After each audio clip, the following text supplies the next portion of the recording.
Ballerina is the newest movie from the world of John Wick. Let's get right into it. Welcome back to Movie Health Community, the internet's #1 source of health warnings at the movies.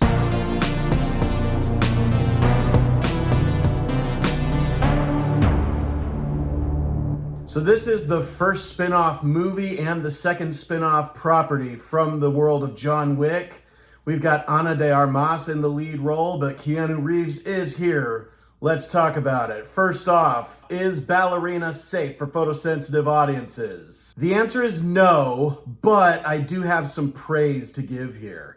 The biggest thing is that this movie actually did the bare minimum that a movie with strobe effects should do. Just before the Lionsgate logo at the beginning, there is an on-screen strobe light warning. So, kudos to Lionsgate for finally starting to do the bare minimum. I hope other studios start to follow suit on that. Now, with that in mind, in terms of strobe effects, this is actually the most mild movie in the John Wick franchise. Does it merit having a flashing light warning? Yes. So let's get into that. Early in the movie, there's a part where we start to hear some club music. And sure enough, as we get this club revealed to us, there are some pretty intense strobe lights. And then about a minute into that music playing, the strobe lights kind of fade away.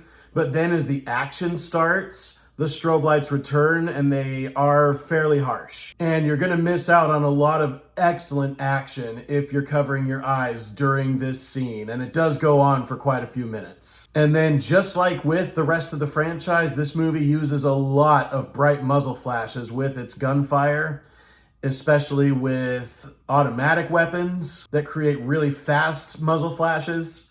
Those do create strobe effects. So for flashing lights, we are going to give Ballerina a 7 out of 10. I would be inclined to rate it a little lower than that if we weren't missing out on some great stuff while we're looking away. In terms of camera motion, there seems to be a little bit more shaky cam than we're used to seeing in the John Wick movies, but it's not excessive. The editing is a little bit faster than we're accustomed to as well, but again, it doesn't feel excessive, especially compared to a lot of other action movies that we get nowadays. In terms of mental health, there's the usual blood and gore that you'd be accustomed to seeing throughout this franchise. There are multiple scenes of explosions with aftermaths that have a lot of viscera in them. Toward the beginning of this movie, there is a very intense training sequence, one that has a lot of abusive trainers in it. And that's about all I got for physical and mental health warnings for Ballerina. Now let's talk about if this movie's any good.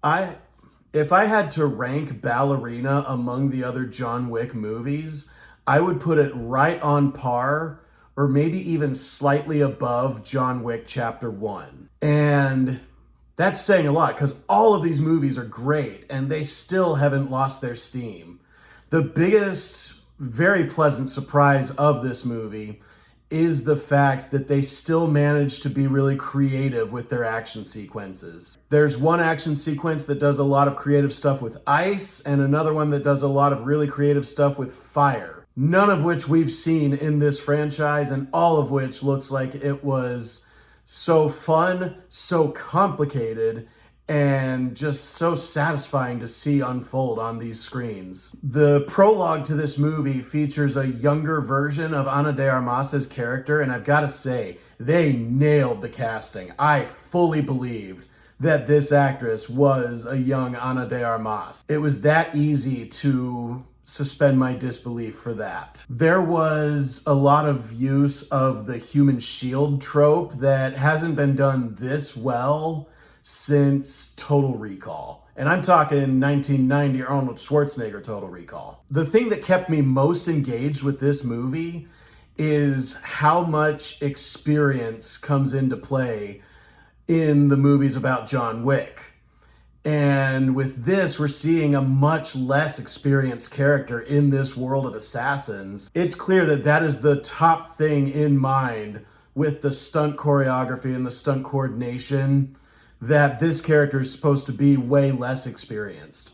When we do eventually get John Wick in the movie, he ends up playing a role like Darth Vader in The Empire Strikes Back or Darth Vader in Jedi Fallen Order, where it's like, there is no way that anybody's going to win against this character. And everybody knows it, including the people fighting him. That really begs a question, and I'd love to see you guys' answers in the comments. What non-superpowered character do you guys think could beat John Wick? The legend of this character and of this world continues so strongly in this spin-off. And I was just so happy to see that they still haven't lost their creative steam on this franchise. And I am still looking forward to what's coming in the future. So I am going to give Ballerina an A. And that's the same grade that I would give the first John Wick movie. All the rest of the John Wick movies I would give an A+ to. Thank you so much to our readers on Tumblr and Facebook, and as always, an extra special thanks to our patrons over on our Patreon page whose names are scrolling on the screen like credits right now. As a reminder, nothing produced by Movie Health Community is medical advice, nor has any of it been reviewed by medical professionals. Be sure to leave a like on this video, hit that subscribe button, hit the bell icon if you want to be notified when we post new videos, and leave a comment if you have anything to add to this discourse about Ballerina. Especially if you disagree with anything I've said, we love hearing from you. Or like I mentioned earlier, if you can think of a non-superpowered character who could take on John Wick, leave your theory in the comments below. And as always, stay safe at the movies.